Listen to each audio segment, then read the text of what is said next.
morning po sa ating lahat. Isang magandang umaga. Good morning. Alright.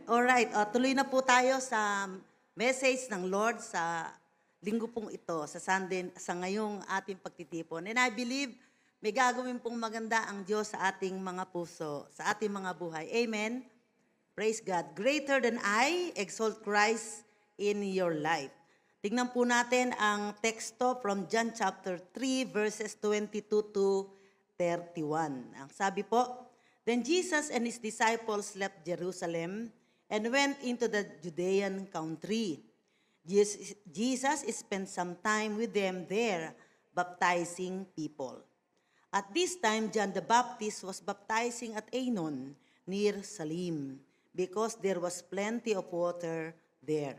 And people kept coming to him for baptism. This was before John was thrown into prison. A debate broke out between John's disciples and a certain Jew over ceremonial cleansing. So John's disciples came to him and said, Rabbi, the man you met on the other side of the Jordan River, the one you identified as the Messiah, is also baptizing people. And everybody is going to him instead of coming to us.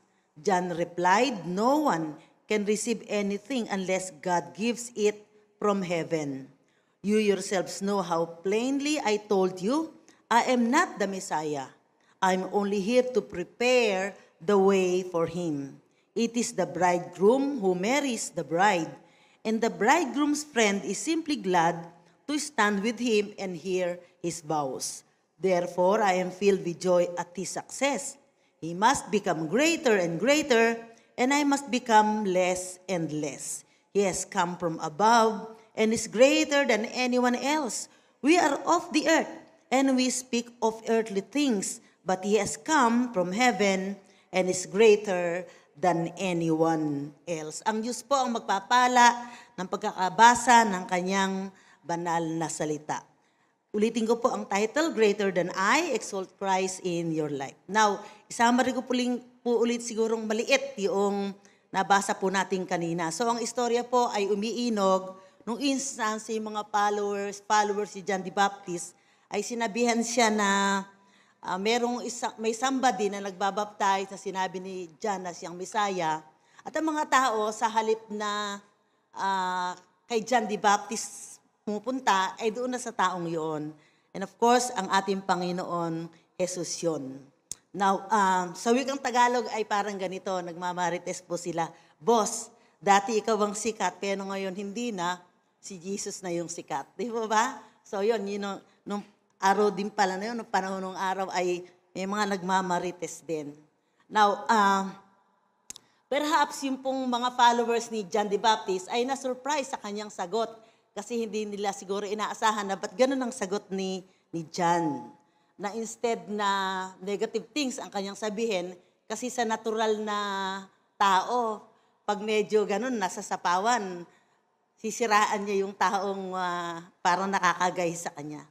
But nagulat sila kasi instead of saying negative things about Jesus, ay positibo ang sinabi ni John the Baptist. Sa verse 30, ang sabi niya, sa Tagalog, siya ay dapat na tumaas ng tumaas, he must become greater and greater, at ako naman ay dapat na lumiit ng lumiit. I must become less and less. Now, tanong naman, bakit po kaya ito nasabi ni John the Baptist?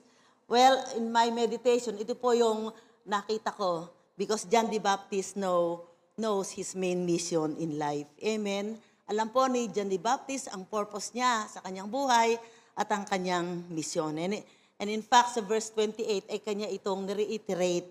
Ang sabi po niya, you yourselves know how plainly I told you, I am not the Messiah. I am only here to prepare the way for him. In other words, siya ay nilalang ng Panginoon, ng kanyang tawag ay upang maging vessel, upang ihanda ang mga tao sa pagbabalik o pagdating ng Mesiyas. Amen po. Now, just a thought, nais ko lamang po ito na I want to share to everybody. Di po ba, likas po sa atin na natural na tao na gusto nating sumikat, natural yan sa human psychology ng tao. Gusto nating makilala at saka gusto din nating hangaan. Pero kung tayo po talaga ay malalim ang pagkakilala natin sa Diyos, mainit ang pagmamahal natin sa Kanya, ay lagi pong iniisip natin na merong mas dakila, may mas magaling, at may Diyos na buhay na dapat po nating itinataas, hindi ang ating sarili. Amen po ba? Purihin po ang Lord. Palakpakan po natin ang Panginoon. At kung yun po lagi ang ma-include sa ating lifestyle bilang mga Kristiyano, hindi po tayo, I believe, hindi po tayo malilito sa ating mga layunin sa buhay. Yes, totoo, marami tayong mga gustong mangyari sa buhay po natin. Marami tayong gustong marating. But above all, sa karamihan ng mga purposes na yon, ng mga layo natin sa buhay, nawa ay makita natin yung mas dakilang purpose ng buhay po natin. Amen po ba? That is to exalt Christ, our great Savior and King. So with that, ay hayaan po ninyo na magpatuloy ako sa preaching message na to. And I want to quote ang isang very powerful statement na sinabi po ni A.W. Tozer. Siya po ay isang American pastor at siyang author ng isang libro na napakasikat, ang The Pursuit of God. Ang sabi po niya, the victorious Christian neither exalts nor downgrades himself. His interests have shifted from self to Christ. Mga kapatid, kung gusto po natin talaga na mapapurihan ng Diyos sa buhay natin, lagi sa araw-araw na ating pamumuhay, iniisip po natin lagi ang Panginoon. Amen po.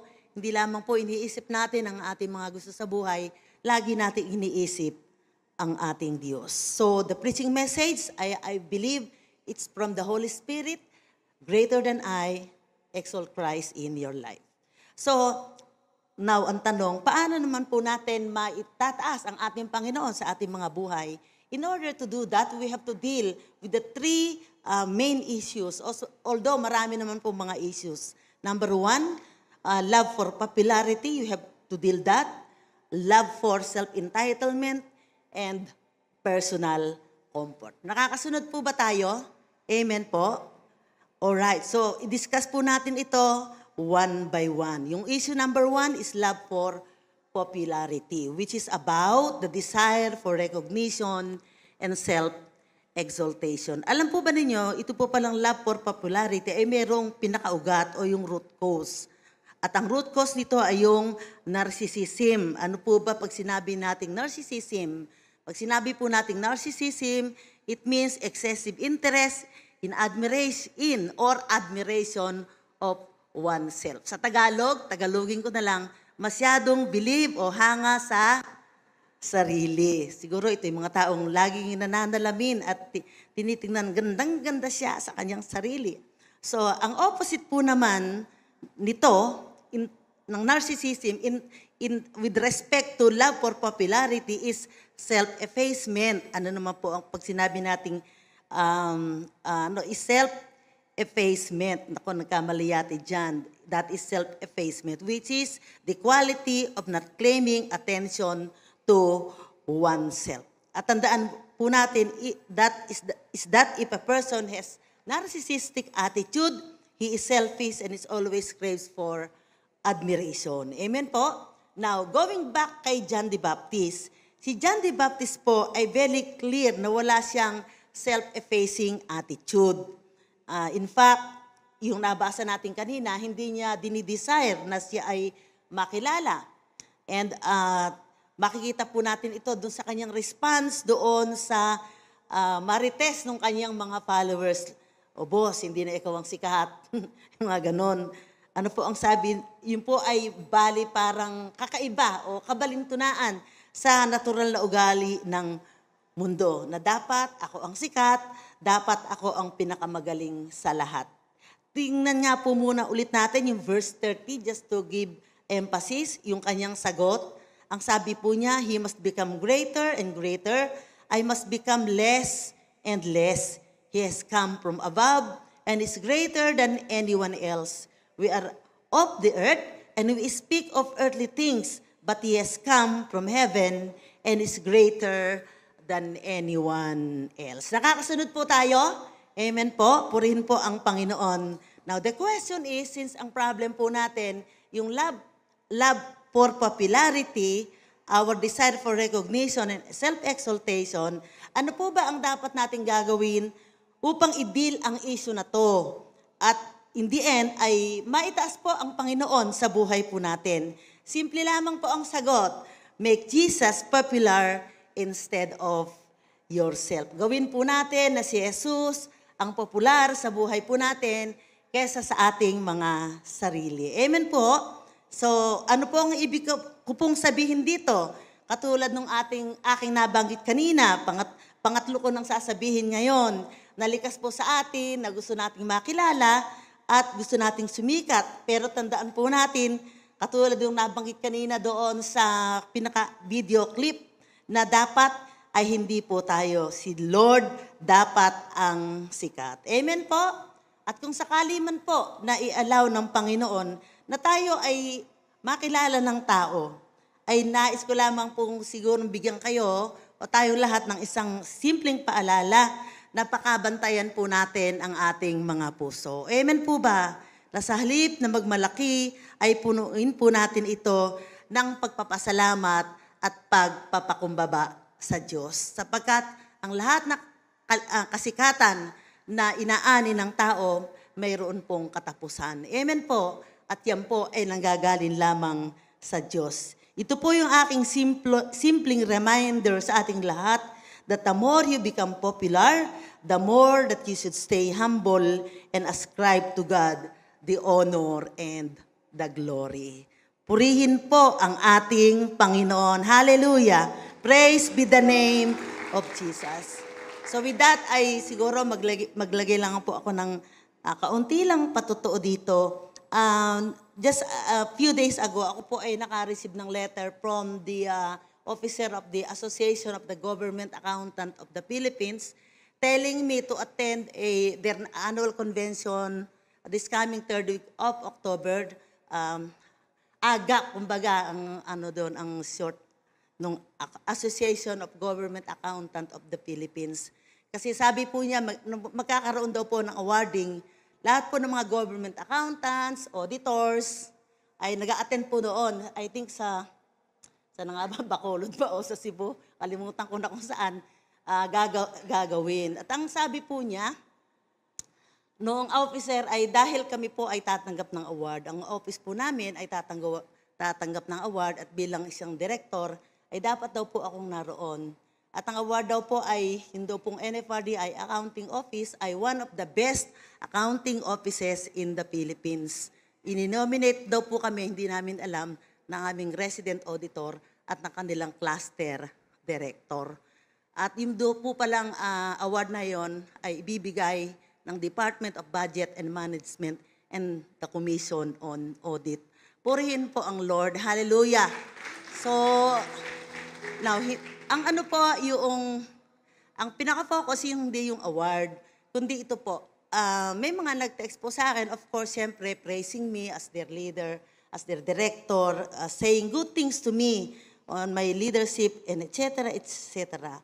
But I just simply responded. In fact, whenever po nakakatanggap po tayo ng mga papuri, I just simply responded, purihin po ang Diyos. Amen po. Glory to God. It's all because of His grace. Lagi lamang po yon ay dahil sa habag ng Diyos. Hindi po ako magaling. Lahat po ng nasa akin ang galing po sa Diyos. Amen po ba? At kung walang pabor ang Diyos ay wala yun. Ginawa ko lamang po ang makabubuti, ang natatama, and I have nothing to boast of. I don't have it all. Katulad po ninyo, I'm still a work in progress. So, yun po, lagi kong tinatandaan sa buhay ko na whenever na I receive something or gain something, I give glory to God sapagkat alam ko wala po akong kakayanan sa ating sarili. Ang Diyos po ang dapat na mataas. Amen po. In fact, sa mga panahon na nagiging popular po tayo lahat, at tayo itinataas ng Diyos, ito po yung isang magandang platform upang itaas po natin ang Diyos sa buhay po natin. Amen po. Sa paanong paraan, we always give back to God all the glory and all the praises. Hallelujah!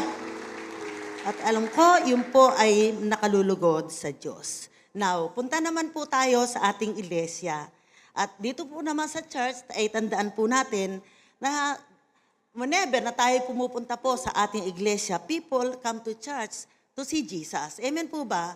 Kaya tayo pumunta dito, hindi para din magpasikat, kundi puntahan po natin ang presensya ng ating Panginoon. At sa lahat po ng ating mga services, si Jesus po ang dapat na real attraction. Amen po ba? It's not the program, it's not the music, or yung mga ilaw, yung mga production numbers. Salamat po dyan. Pero yan po ay ginawa hindi upang tayo entertain. Ginawa po yan upang papurihan ng Diyos. So, let everything that we do point only to Him and let us make Him popular. At kapag ganoon po ang ating attitude, ay magtatagal po tayo sa ministeryo ng Diyos. Amen? Bakit po? Dahil tayo ay magiging masaya sa ating paglilingkod, dahil ginagawa natin yung ating mga tungkulin, hindi po tayo napipilitan. Ginagawa po natin ito ng may galak. Amen po ba? At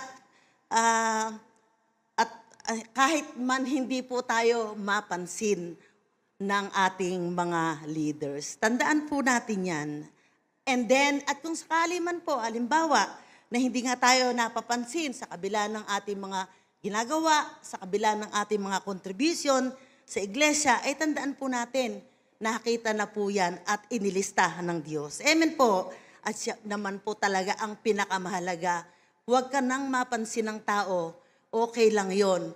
Ang mahalaga, mapansin ka ng Diyos mo. Sapagat ang Diyos mo ang siyang tunay na magpapala sa iyo. Hindi po si pastor.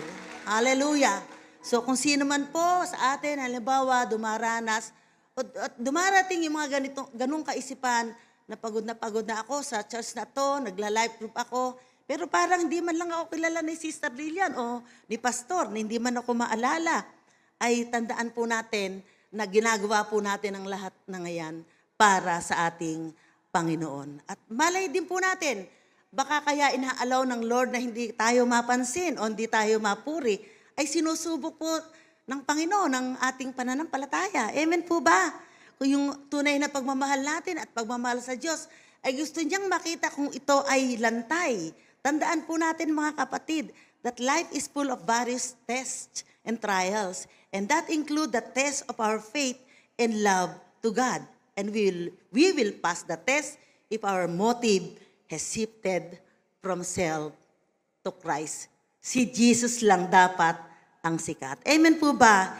He must increase, I must decrease. So, may we be inspired also nung isang instance na si Apostle Paul naman ay nagsalita o nagbilin sa mga mananampalataya sa Efeso during his missionary journey.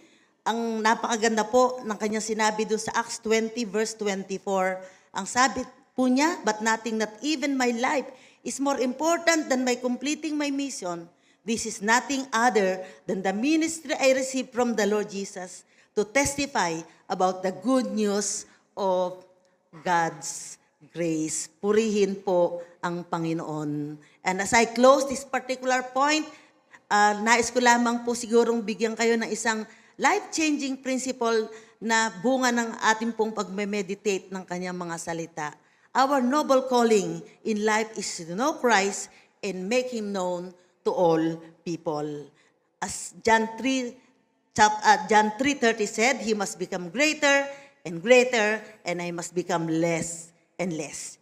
Jesus is greater than I. Amen po. Palakpakan po natin ang Lord.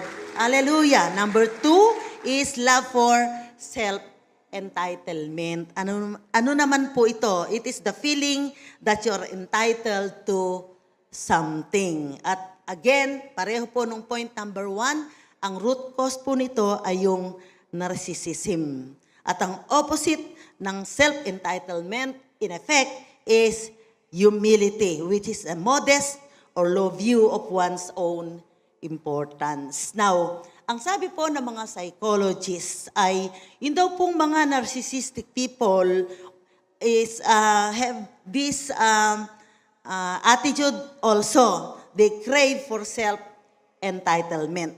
And I believe that a person who always thinks that he deserves something is hard to please. Ang isang tao na lagi niyang iniisip na entitled siya sa isang bagay, napakahirap po niyang i-please. Di po ba? Kasi parang lagi siyang may hinahanap. Lagi siyang parang may kulang na dapat ibigay sa kanya.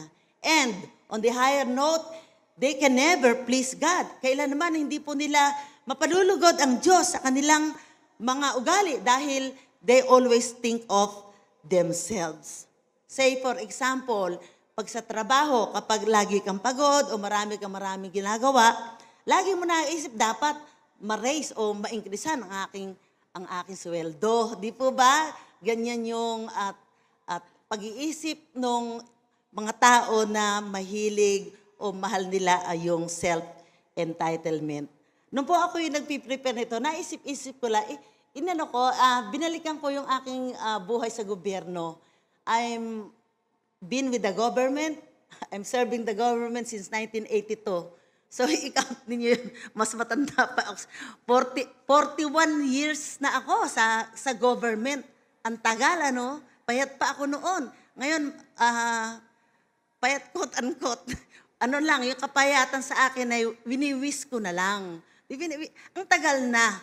At doon sa 41 years na yun, napakarami ko pong naranasan. At ito po ay isa din sa akin natuklasan, napakahirap maglingkod talaga sa gobyerno. Napakaraming trabaho. Grabe talaga. Wala ka ng 12 to 1, kakain ka lang. Tatayo lang ako sa opisina pag iinom, etc. Kakain. Tapos balik na naman. Alpha and Omega, maaga ka sa opisina. Minsan uwi ako, alas 8, alas 9 ng gabi. Grabe talaga. Minsan binubuska ko na lang si pastor. Picture ko yung aking mga trabaho, tapos ipapadala ko sa kanya, ayan, kaya mo yan, kako. Para pinapatawa ko na lang yung aking sarili. But looking back, for God's glory, wala po akong natandaan na naka-receive ako ng overtime. Although allowed naman yung overtime.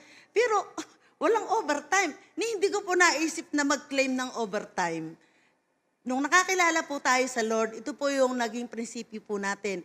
I will give my best to God and God will do the rest. Amen po ba? Yun yung ligaya po natin. Amen po ba? Kasi ang buhay hindi lang basta puro pera. Pag i-raise ka ng sweldo mo, etc. Kasi pag nakita po ng Panginoon yung puso mo, bahala ang Panginoon na siyang magpala sa iyo. Hallelujah! Purihin po ang Panginoon. So yung overtime ay laging overtawad. Puwera pa po yung Sabado at Linggo. May mga times pa po, nagdadala pa po ako sa bahay ng box. Halimbawa, Friday, hindi ko natapos. Isang box ng mga dokumento, bibit-bitin ko pa po yun sa bahay. Para pag Monday, ay tapos na yon. Dahil dadatnang ko pa. Basta pag alis ko po sa opisina, as much as possible, clean ang aking table. Wala akong iniwan. Purihin po ang Lord. Bakit? Hindi ako po naglilingkod sa tao Naglilingkod ako sa Diyos. Amen po ba? Palakpakan po natin ang Lord. Hallelujah.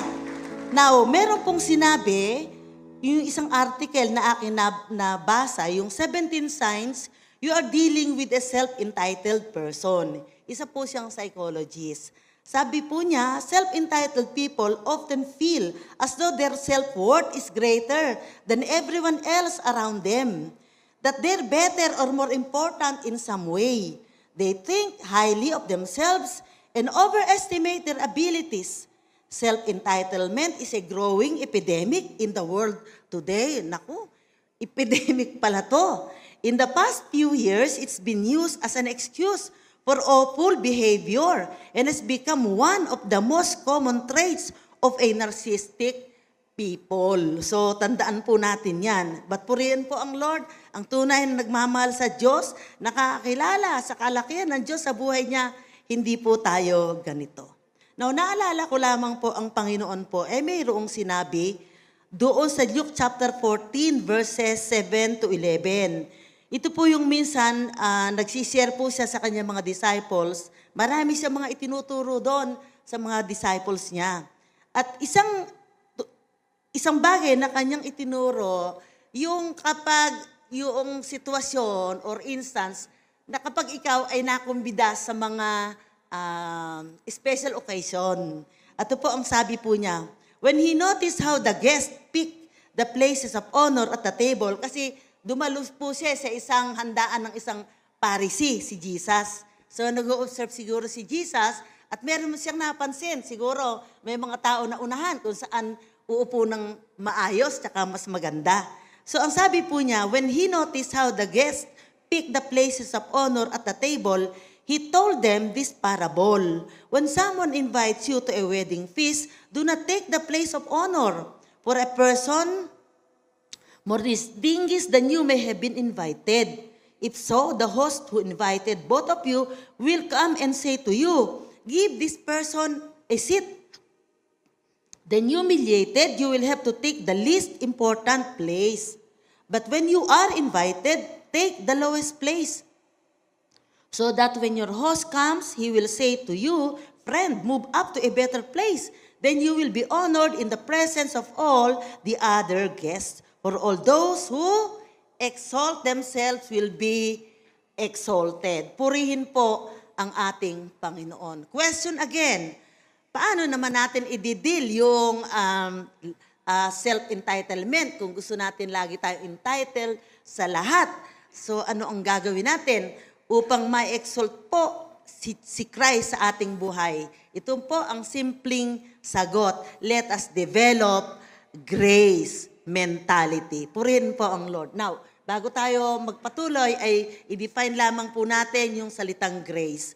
Pag sinabi po nating grace sa Bible, ay ang ibig sabihin po nito is undeserved favor and it can't be earned. It is something freely given, katulad nung like the salvation that we receive. And yun po. Now, pag sinabi naman po nating grace mentality, it means a person who has grace mentality is convinced that anyone in Christ is forgiven. Forgiven from his past, present, and future. Amen po ba? And his full identity is in Christ alone. Purihin po ang Panginoon. Moving forward, ay tingnan nga po muna natin, ano po ba yung mga characteristics ng mga taong may grace mentality? Tingnan po natin. Magbibigay po ako ng 5. Number 1, meron siyang servant spirit. Servant spirit, yung lingkod, hindi Panginoon. Basahin nga po muna natin sa Luke 17 verses 9 to 10. Suppose one of you has a servant plowing or looking after the sheep. Will he say to the servant when he comes in from the field, come along now and sit down to eat? Won't he rather say, prepare my supper, get yourself ready and wait on me while I eat and drink. After that, you may eat and drink. Will he thank the servant because he did what he was told to do? Sa Tagalog, papasalamatan ba niya yung kanyang lingkod dahil ginawa ng lingkod yung dapat niyang gagawin?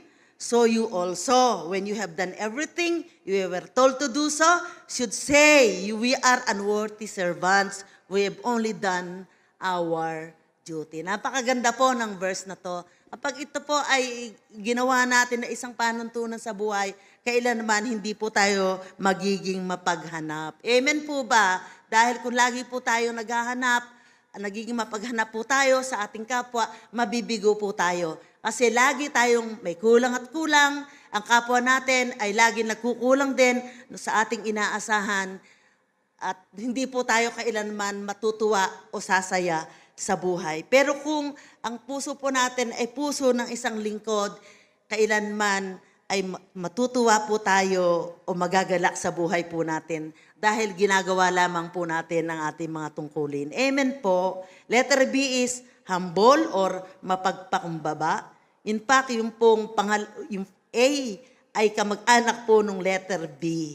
Kasi ang isang tunay na lingkod ay humble. Amen po. In Matthew 23, verse 11 to 12, katulad din po nung kamag-anak nga again, ang sabi po, the greatest among you will be your servant. For those who exalt themselves will be humbled, and those who humble themselves will be exalted. Tandaan po natin mga kapatid, sa buhay Kristiyano, ang Panginoon, hindi po siya na-attract sa ating galing. Hindi po siya na-attract sa ating mga posisyon sa buhay o anuman yung ating narating. Ang unang tinitingnan ng Panginoon sa buhay po natin ay ang ating puso. Amen po ba? Pero kailanman ang Panginoon, hindi niya pwedeng talikuran ang isang pusong mababa sa kanyang harapan. Lagi po niya ito nakikita at sa tamang panahon ay kanya pong pinagpapala.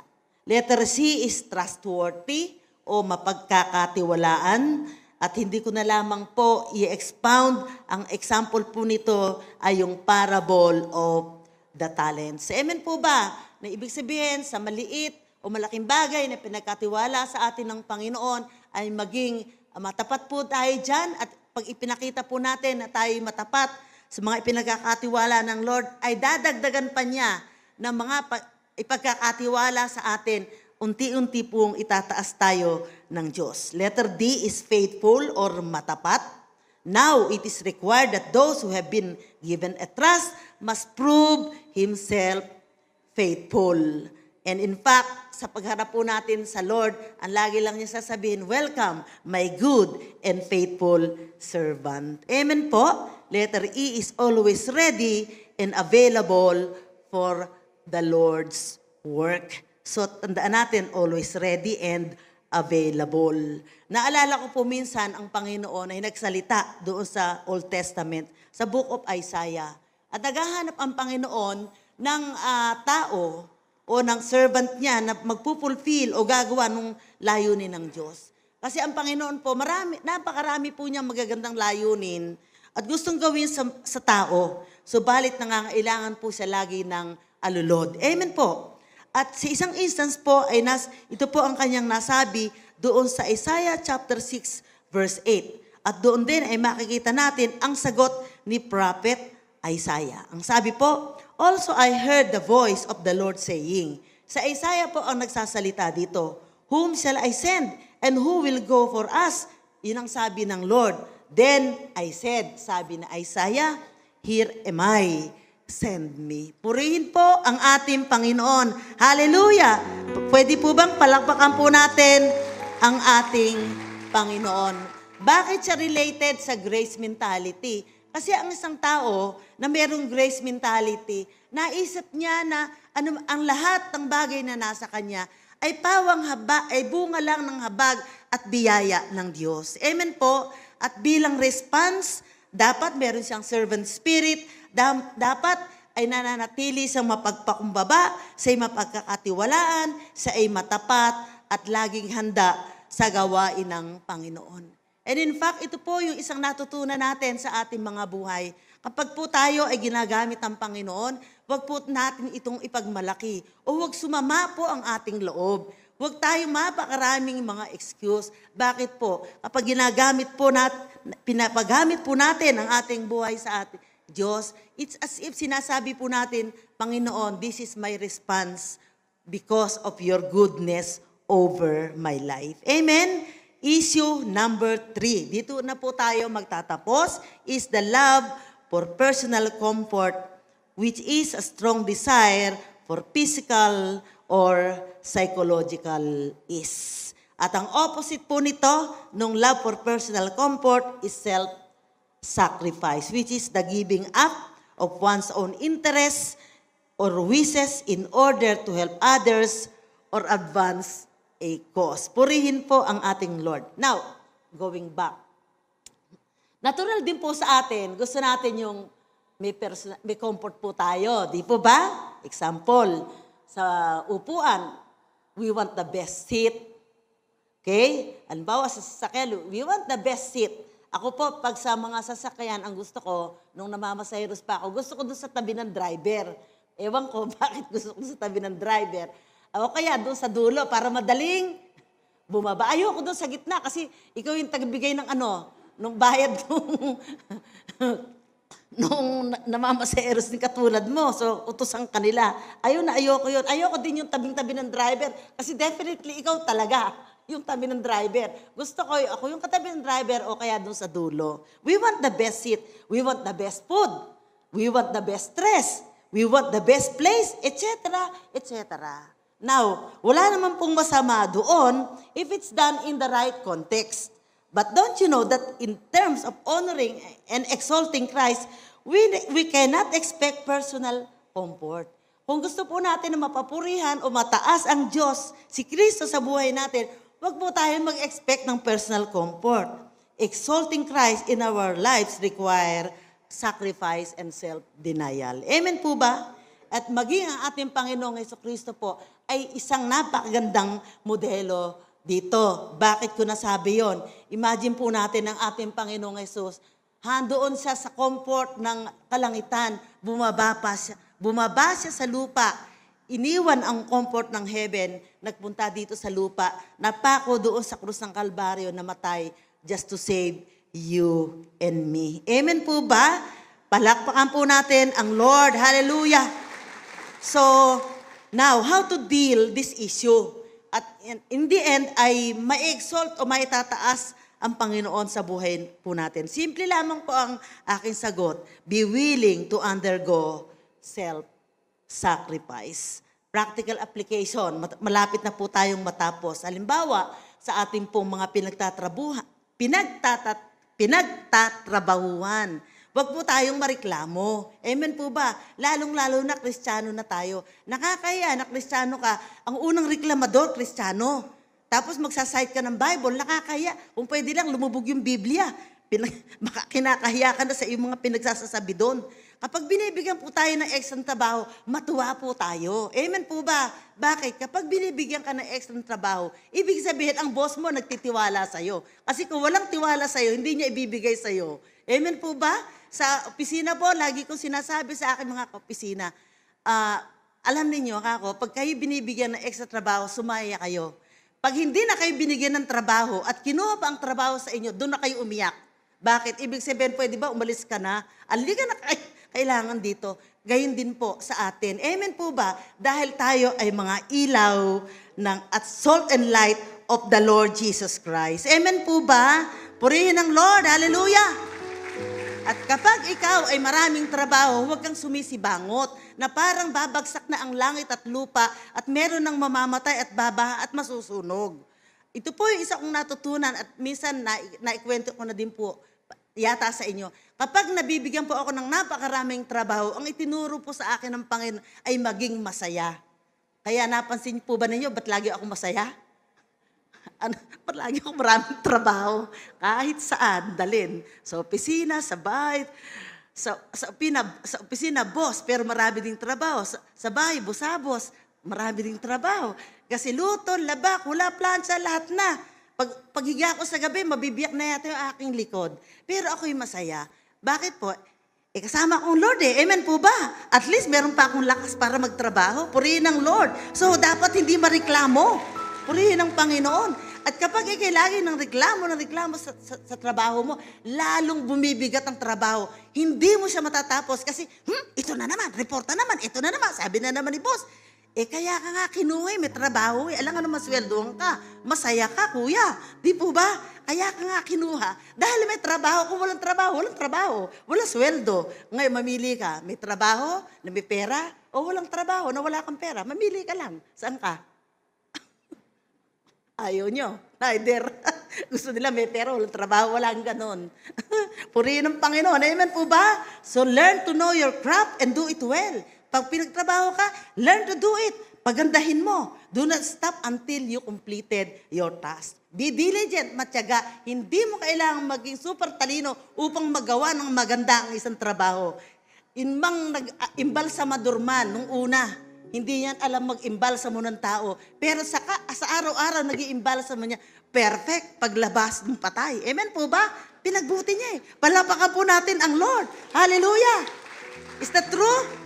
Meron pa nga ako nakita imbalsamador habang nag-iimbalsa mo. Nag-umiinom pa nga ng juice eh. Painom-inom pa ng kape.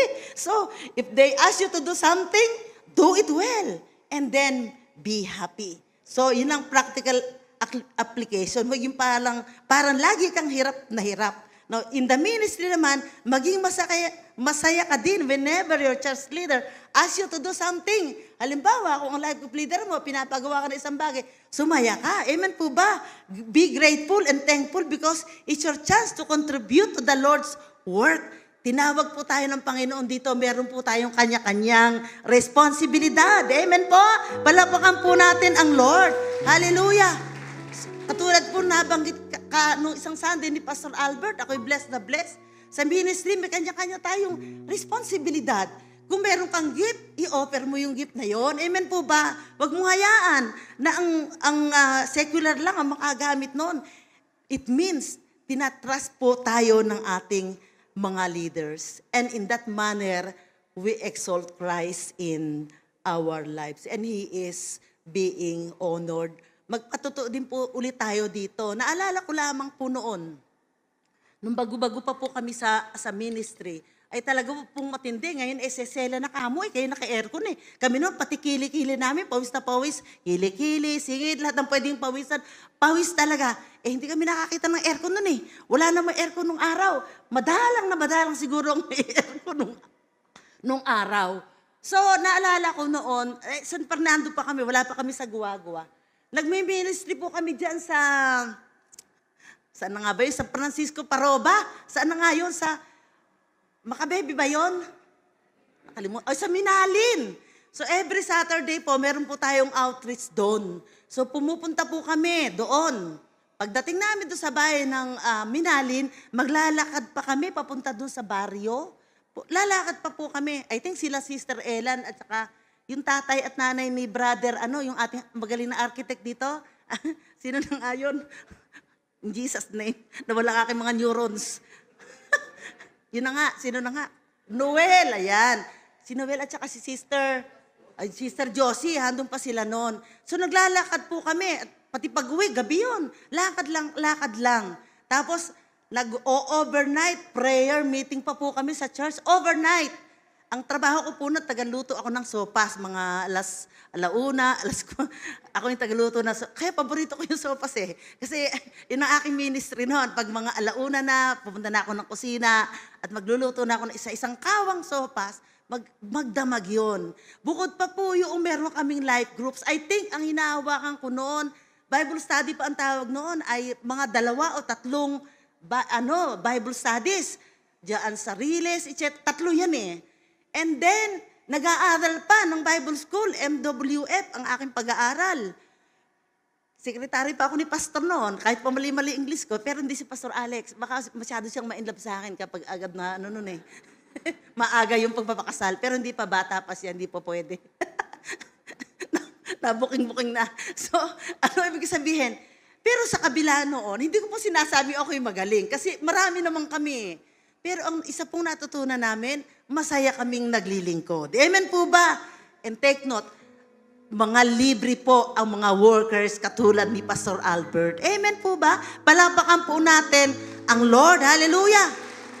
Bakit po namin ginawa yun? Mahal po natin ang Lord. Amen po ba? If you really want to exalt Christ in your life, be willing to undergo personal or self-sacrifice. In fact, kahit nga po ngayon, sabi nga ni Pastor, napakarami po talagang trabaho. Pag nakita niyo ako sa opisina, mahahabag kayo, baka maiyak kayo ng bato. Sa dami talaga, grabe talaga. Imagine mo, i-manage mo ang isang malaking agency na national po kasi ang coverage namin. Ang main office namin sa Manila, pero meron kami mga stations. So we are running, I think 67 research projects all over the country. Lahat na yata ng isda dyan sa karagatan, minemeson namin kailan siya manganganak, kailan siya magdadalaga, etc., etc., etc. So yung mga pagkain yung isda, lagi namin, kaya habang dumarami ang taong Pilipino, namumblema kami, ano kayang teknolohiya ang ating i-develop upang mapakain natin na isda mga Pilipinong itong mahilig manganak, anak ng anak, kaya dumarami ang tao, kaya dumarami ang aming problema. So, but in the end, ay kahit po ganoon, I regard my responsibility as my service to the Lord. Amen po ba? At kailanman hindi ko nakalimutan ang iglesia ng ating Panginoon. Kahit po ako'y puyat na puyat o pagod na pagod, hindi ko kakalimutang maglingkod sa Diyos. Amen po? Palakpakan po natin ang Lord. Hallelujah. And in fact, sa paggawa po ng inyong likod, ng preaching, ginagawa ko po yung preaching ko, unti-unti yon. Uupo lang ako, halimbawa, pag Saturday na o Friday na ng gabi, uupo ako para ma-finalize. Pero po yung ginawa kong, kung ako napunta ng Cagayan, doon, itutuloy ko. Kung ako napunta ng Laguna, kasi hindi ko mabuo yung mahaba. Pag upo ko sa sasakyan, pag akiyahatid na, nagme-meditate na po ako noon. Ang kaharap ko, yung mga puno, yung mga tulay, kung ano-ano, doon ako nagme-meditate. So kung ano-ano niya akin nakikita, nasanay na po ako doon. Hanggang sa unti-unti, matapos yung preaching. Yung iba, ay busy ako. Alam po ninyo, pag sinabi nyo kayo laging busy, hindi po kayo makakapaglingkod sa Diyos. Amen po ba? Ang paglilingkod sa Diyos, laging binibigyan ng oras. Palapakan po natin ang Lord. Hallelujah! So I think yun lamang po ang aking masasabi sa inyo. And lastly, if we want to exalt Christ in our lives, then let us be grateful to Him because He's always been good to us. Amen po ba? We show it by serving Him even beyond our ease and comfort. Doon sa Psalm 116 verse 12 to 14, ang sabi po, what shall I return to the Lord for all His goodness to me? I will lift up the cup of salvation and call on the name of the Lord. I will fulfill my vows to the Lord in the presence of all His people. At sa akin pong pagtatapos ay nais ko lamang pong magbigay ng simpleng katanungan na ito. Pwede naman po na manating itaas ang ating mga sarili at maging popular po tayo, maging magaling po tayo. Pero ang tanong ko po, ano naman po yung ating mapapala? Di po ba? Makakadagdag po ba yon sa kaligtasan na ating tinanggap? Gayun din naman, pwede naman po na maghanap tayo ng mga purbetso o favor sa maraming bagay mula sa maraming tao. Pero ang tanong ko din naman ay, ano naman po ang saysay noon? Makakadagdag ba yun upang hangaan tayo ng Diyos? And I want to add also that, sige, mabuhay tayo na maghinawa, i-embrace natin yung komportable tayo sa buhay at pagbigyan po natin yung ating mga luho. Pero ang tanong ko naman po ulit, makukuha ba natin ang atensyon ng Diyos kung iyon ang ating gagawin? And in my personal opinion or personal view is that lahat pong iyon sa lente ng eternidad ay pawang walang kabuluhan. Amen po ba? Kaya nga, nang sabi ng mga ngaral, vanity, vanity, everything is vanity under the sun. Now, kung nais po nating malugod ang Panginoon sa buhay po natin at kunin po natin ang kanyang atensyon, ay itampok po natin siya sa lahat ng anggulo ng ating mga buhay. And this we must do, number one, by make Christ popular and not yourself or ourselves. Let us develop grace mentality and let us be willing to undergo self-sacrifice. May nakuha po ba tayo? Pwede po bang palakpakan po natin ang Lord? Hallelujah. At ito po yung huling iiwan kong pananalita sa inyo. I just want to exhort you na kapag ito po yung naging kultura natin sa buhay natin, kailanman ay wala pong lugi na mahalin at paglingkuran ang Diyos. One last thing, if we truly exalt Him in our lives, He will also show that He is greater than us. Amen po. By solving our greatest problems and by providing our greatest needs. Everything that we cannot do, He will do. Why? Because Christ is greater than I. Mas malaki ang Diyos sa atin. At pag inonor natin ang Panginoon sa ating mga buhay, ipapakita niya na siya ay talagang isang malaking Diyos. Amen? Tatagaluin ko lang naman po this time, isosolve niya yung mga malalaki nating problema. Dahil sa Diyos, walang imposible. Amen po ba? Kung merong may sakit, tandaan po natin, ang Diyos nagbibigay siya ng himala. Kung meron kang pangangailangan, huwag mong tingnan yung sarili mo na ikaw ay mananatiling ganyan. Kayang baguhin ng Diyos ang kwento ng buhay mo.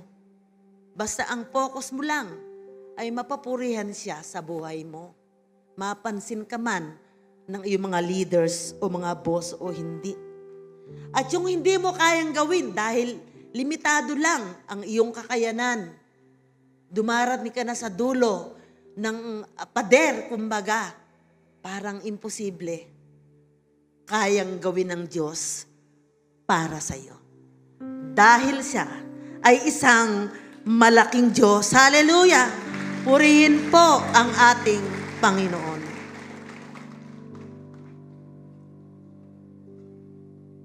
Praise the Lord. Tumayo po tayong lahat. Thank you, Sir Lilian. Praise the Lord. Ako po'y nakikinig mabuti habang nagsishare si Sir Lilian. Ito yung mga gems actually ng Christianity. If you will notice, we live in a world na ang value system, ang masyadong binibigyang halaga, yung mga hindi masyadong mahalaga. Yung mga tunay na mahalaga, hindi masyadong pinahahalagahan. For instance, the world overrates physical and outward appearance. Yan ang mundo. And then, it underrates character. Pero sa Diyos, 1 Samuel 16:7, nung mag-anoint na ng panibagong hari, si Propeta Samuel sa Israel, dahil ni-reject ng Panginoon ang unang hari na si King Saul. Bakit siya ni-reject? Kasi ini-exalt na lang ang sarili niya. Nakalimutan na ang Diyos ang naglagay sa kanya doon para gawin ang kalooban ng Diyos, hindi para kung ano-ano lang ang gagawin niya. So the Lord rejected him, and then God raised up a new leader by the name of David. At nung mag-anoint na ng hari si Propeta Samuel, unang nilantad ng kanyang tatay na si Tatay Jesse, yung mga unang matatandang kapatid, sila Eliab, so yung mga elder brothers. At ang sabi ng Panginoon, ay mukhang matangkad ito. Kasi si Saul, outwardly, kahanga-hanga. Pogi po, Saul, kung tutusin. Matangkad. Head, nasa shoulder lang niya, yung tangkad ng iba. Madaling salita, kitang-kita mo, nag-stand out siya. Outwardly, he looks very acceptable. Outwardly, he's okay. Outwardly, kahanga-hanga. Palagay ko, magtitilian pa yung iba. Sikat siya, parang magaling na tao. But then, sabi ng Panginoon kay Samuel, nung mag-anoint na siya ng panibagong hari, ay ito, matangkad, makisig, guwapo, i-anoint na. Sabi ng Lord, ni-rebuke niya si Prophet Samuel, don't anoint him. I have rejected him. So, ang Diyos pala ay may pinipili kung sino yung papahiran niya ng kanyang kapangyarihan. Nakatatlo si Propeta Samuel. Hanggang sa ikapito, wala pa rin. That's not the man. That's not the man. That's not the man. Sabi ni Propeta Samuel, may anak pa ho ba kayo?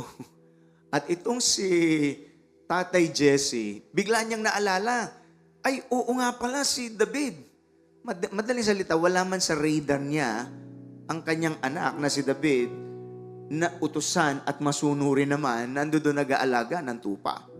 Ipatawag mo, sabi ni Propeta Samuel. At pinatawag at musangan niya po ang niyang linobyo. A ruddy man, sabi ng Bible eh. And then the Holy Spirit spoke to Prophet Samuel. Kasi sabi ng Lord sa kanya, God does not look the way man does. Because man looks on the outward appearance, but God looks straight into the heart. Sa Diyos, baliwala yung physical na kaanyuan. Ang pinaka-importante sa Diyos ay ang kondisyon ng puso ng isang tao. May mga gwapo nga, ginagamit namang lisensya ang kagwapuha sa panloloko ng mga kababaihan. May maganda nga, ginagamit naman ang kagandahan sa kalaswaan. Baliwala yung ganong klaseng mga katangian. Kung nabubuhay ang isang tao ng salangsang sa kalooban ng Diyos. But God saw in David, he is a man after God's own heart. Si Saul, he is a man after his own heart. Self-exalting, I am greater. Pero si King David, a man after God's own heart. Nung labanan, yung mga maskuladong kapatid niya, lumabas si Goliath, nag-uurungan. Puro forma lang pala. Alam niyo, yung mga ganong klaseng katangian, kaya na in love ang Lord kay David, he saw his heart. Kahit kabataan siya, kabaligtaran siya ni Saul. Ang gusto lang ni Saul, yung sariling karangalan. Nagkasala na nga, gusto pa ng karangalan eh. Basahin niyo ang banal na kasulatan. Sabi niya, parangalan mo naman ako sa harap ng aking mga tauhan kasi nga sumuway siya sa Diyos eh. So, he is a man who just wants to exalt himself. Ang importante sa kanya, yung kanyang appearance, yung kanyang, yung what will people say to him. Yung pagbibiliban lang siya. Whereas David, kahit kabataan pa lang siya, about 17 years old, nung lumutang itong si Goliath at hinahamak niya ang Israel, hindi matagalan ni David na hinahamak ang kanyang Diyos. Kasi para sa kanyang importante ay ang karangalan ng Panginoon. Walang gustong lumaban. Gusto kong labanan ng higanting ito. Bakit niyo pinababayang hinahamak ang Diyos na buhay? God saw that. Kapag ang taong gusto lang niya sariling karangalan, sariling forma, rejected yon. Pero yung mga taong ang kanilang pinagpupukusan ay ang pagpaparangal sa Diyos. May malasakit sa karangalan ng Panginoon. They will get the attention of God. They will be anointed with God's favor, with God's anointing power. Purihin ang Panginoon. Hallelujah! To the Christians, we need to develop that. Ang importante sa akin, hindi kung anong sasabihin ng tao. Ang importante sa akin, ano ang sasabihin ng Diyos sa buhay ko. Ayoko yung ang believe lang sa akin ay ang tao, pero ang Diyos hindi believe sa buhay ko. Yung mga tao nakalike lahat sa iyo, pero ang Diyos hindi nakalike sa buhay mo. The message is filled with gems. Greater than I. It's a shift from a focus to yourself to a focus to our God. Ano ho yung tatlong very practical things na babantayan po natin para masabi natin that we can apply itong teaching na ito na kapag ito ay nagawa natin, masasabi natin kasama tayo sa God-exalting church. Isang lipon ng mga tao na ang sikat sa kanila hindi artista.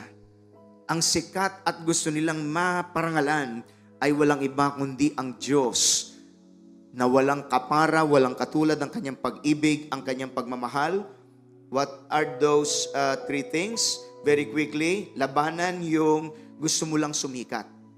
Kasi pag nandoon kayo, we crave for attention. That's our natural tendency. We want attention.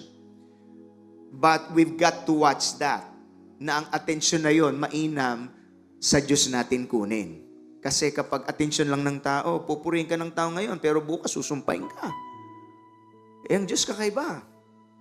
Love for self-entitlement, that you feel that you always deserve more, wala kang godly contentment, hindi ka mapagpasalamat sa Diyos, mareklamo ka sa buhay, mainggiting ka na sa iba.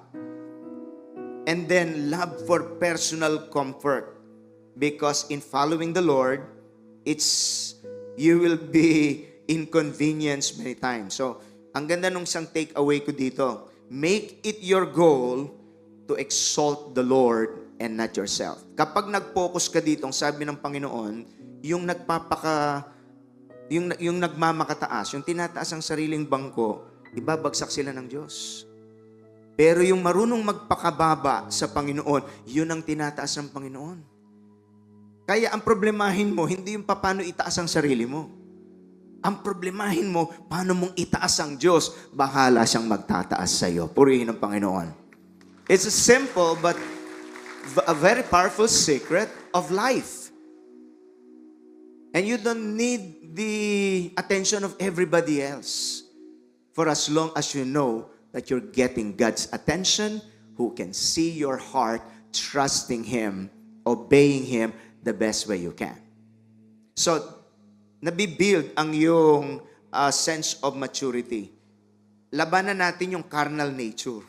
Pag pinag-aralan po natin ng tao, yung carnal nature wants privileges, but we detest responsibility.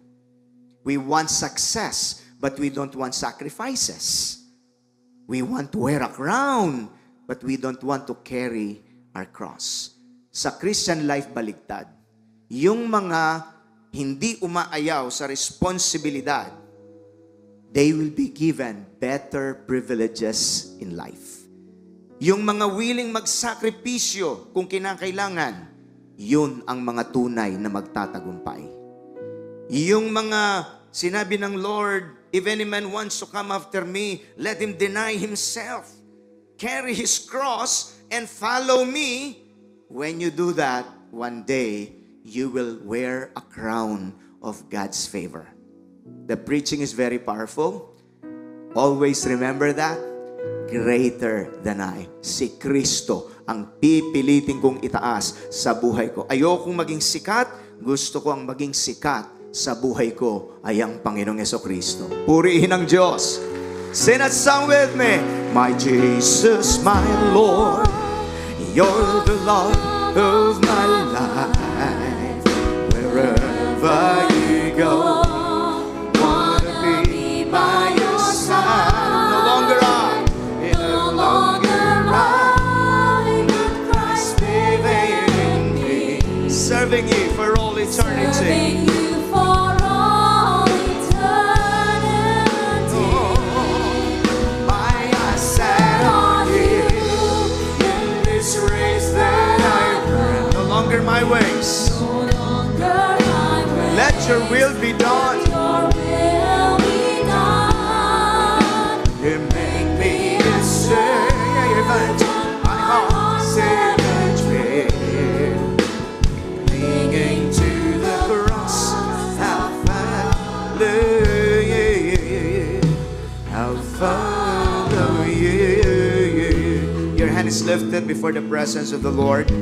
Sometimes, kaya nalulungkot ang isang tao kapag masyado kang nakapokus sa iyong sarili at natatanaw mo kung anong nararanasan ng ibang tao. If you will not learn how to fight that kind of attitude, it's a self-exalting spirit.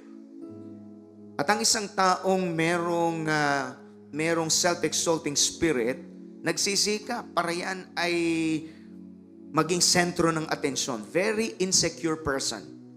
Ang kanyang sense of security ay ang pansin ng tao. Subalit yung mga na kay Kristo at lumalago kay Kristo, their sense of security is in their intimate relationship with God. Yun ang pinagsisikapan po nila. Ang pagkakaroon ng tama, matuwid na kaugnayan sa Diyos. People who do not have that will resort to the world's value system. Gagawin ng lahat kahit kamalian na. Sumikat lang, maitaas lang ang sarili. Kayang isangla ang kanilang kaluluwa sa mga maling gawain, makuha lang ang gusto. It's a self-exalting spirit. It's never satisfied.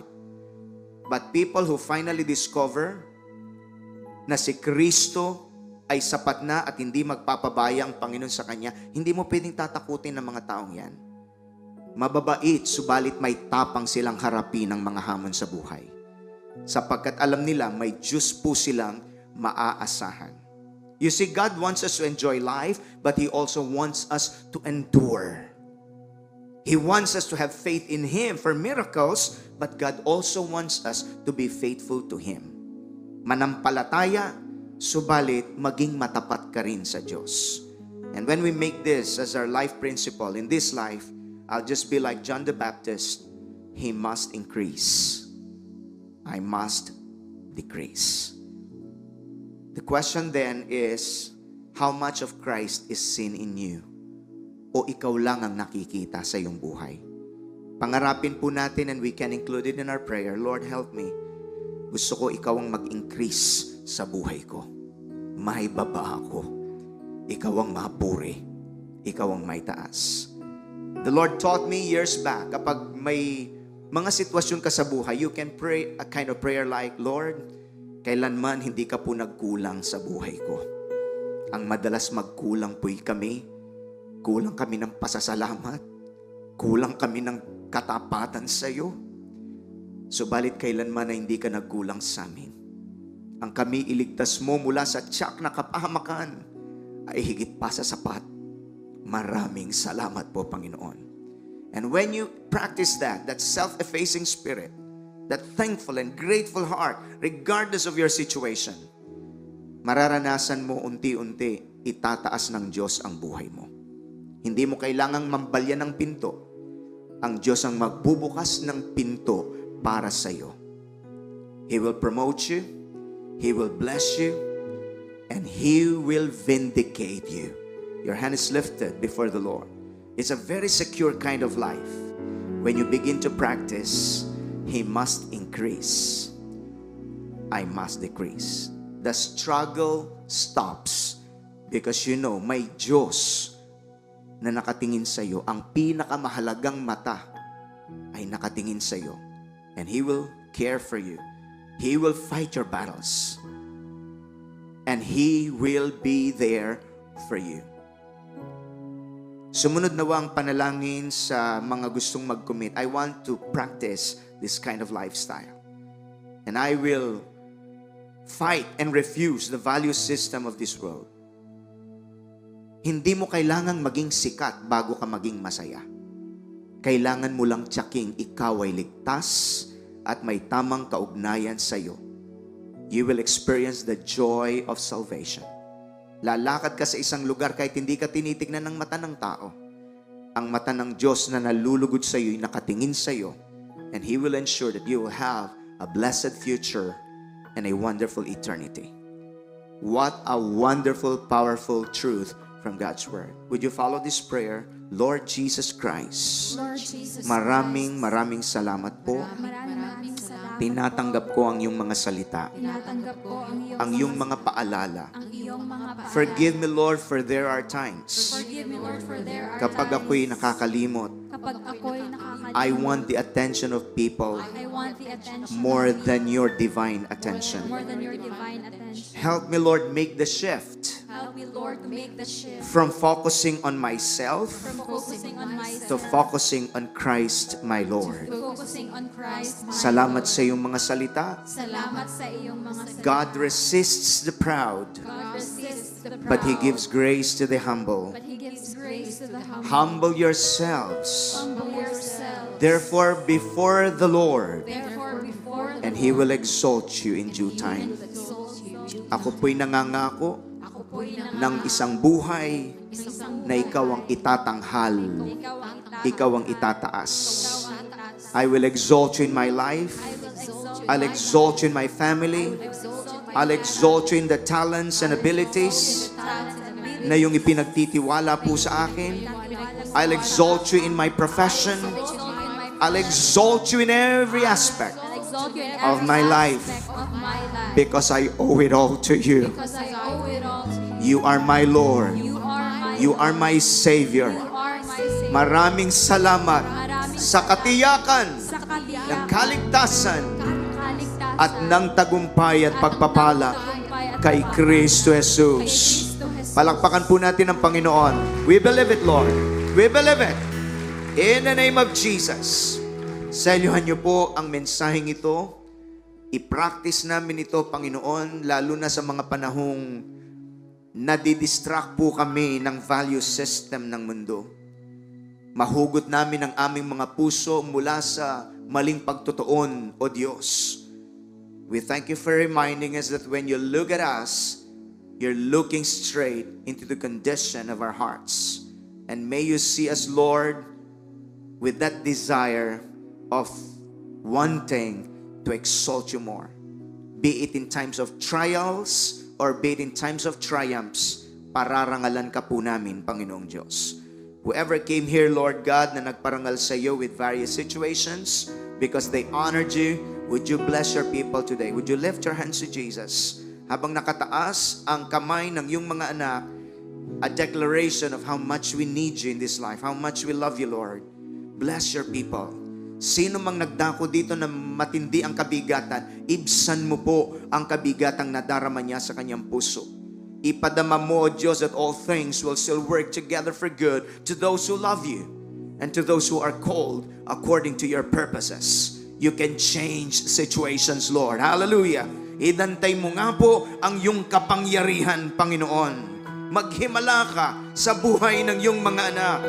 Bless the families that your people represent today in Jesus' name. We also break the curses of sickness and disease, the curse of poverty. In the name of Jesus, let the anointing of God's favor flow. Hallelujah! O sa pangalan ni Jesus, sa aming mga kabataan, sa aming mga married people, sa mga singles, Lord, release your favor at anumang prayer petition that is being lifted to your throne of grace. Turn that petition, Lord, into a testimony of your faithfulness and of your power and of your goodness. I want God's people to open your mouth and just simply thank God. Lord, I thank you. I trust you. I thank you, Lord, kumikilos ka. Sinasagot mo ng aking panalangin. Maging ang lahat ng mga nasa prayer request box, Lord. Oh, we believe. We thank you. Hallelujah. Oh, we set our eyes on you. You're bigger than our problems. You're bigger than disease. You're bigger than our heaviness. Oh, in the name of Jesus. Come on now, worship Him. My eyes set on you. In this race that I run. Oh, yes, Lord. No longer my ways. Let your will be done. My will. Your will be done. Make me a servant. My heart save a tree. Clinging to the cross. Clinging to the cross.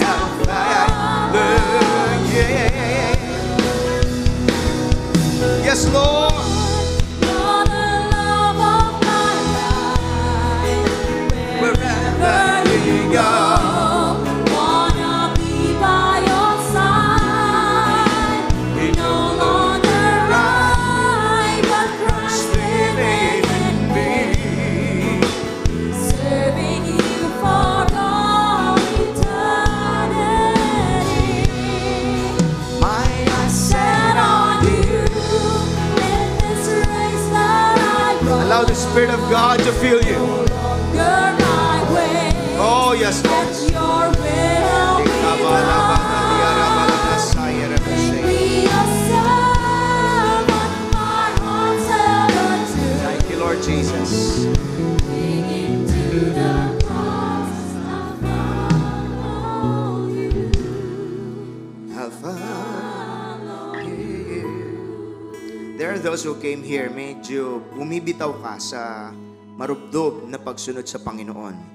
Yesterday, during the NGYC, na ang tema ay alab, I believe God is restoring your passionate love for God today.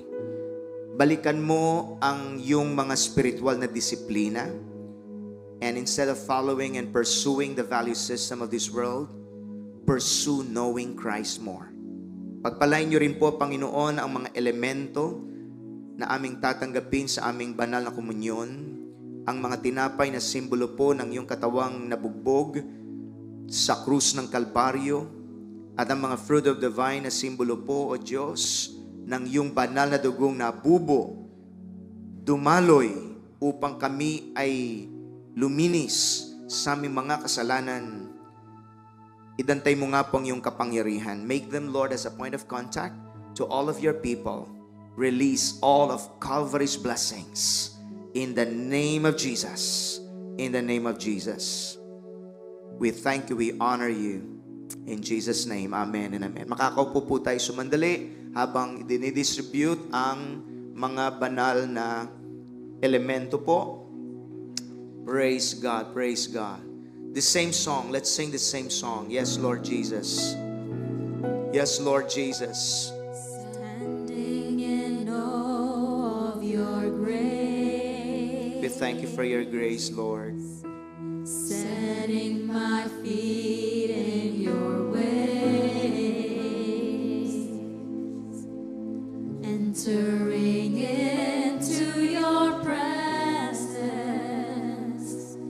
To behold you face to face. God of all heaven and earth, holding me in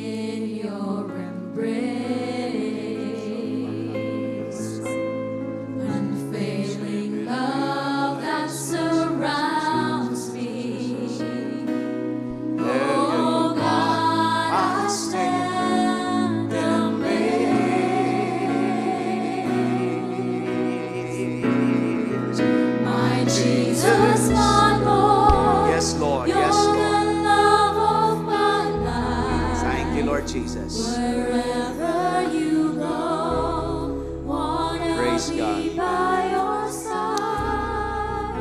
Itaas po natin ang mga tinapay sa presensya ng ating Panginoon. For I pass on to you what I received from the Lord Himself. On the night when He was betrayed, the Lord Jesus took some bread and gave thanks to God for it. Then He broke it in pieces and said, "This is my body which is given for you. Do this in remembrance of me." Atin pong kainin ng mga tinapay.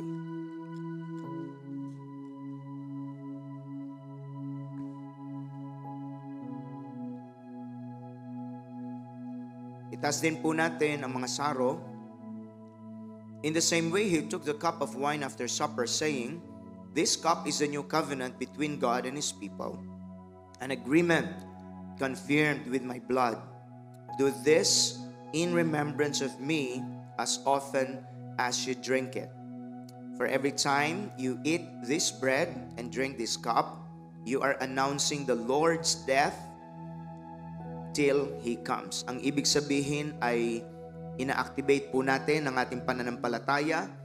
Kasama tayo sa mga benepisyaryo ng ginawang sakripisyo ng ating dakilang manunubos, ang ating Panginoong Jesucristo. Kaya pong Kapampangan, Ausantayang, makinabang ka. Makinabang ka. All because of the sacrifice of Jesus. Atin pong inumin ang fruit of the vine.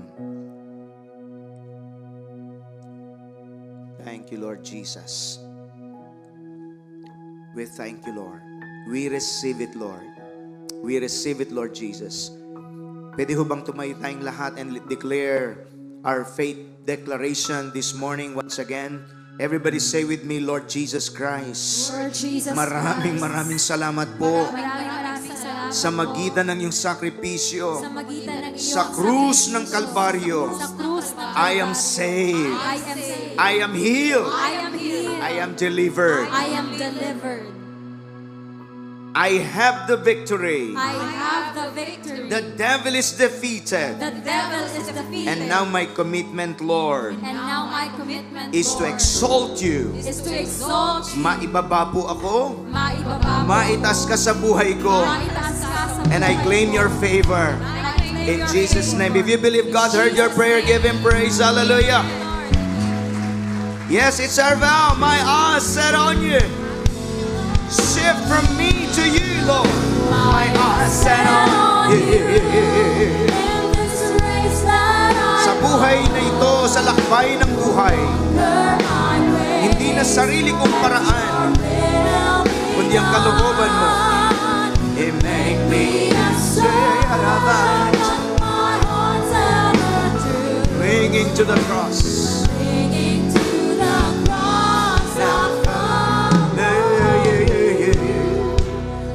Follow you. Take time to worship Him. We love you, Lord. We love you, Lord. Thank you, Lord Jesus. Thank you, Lord Jesus.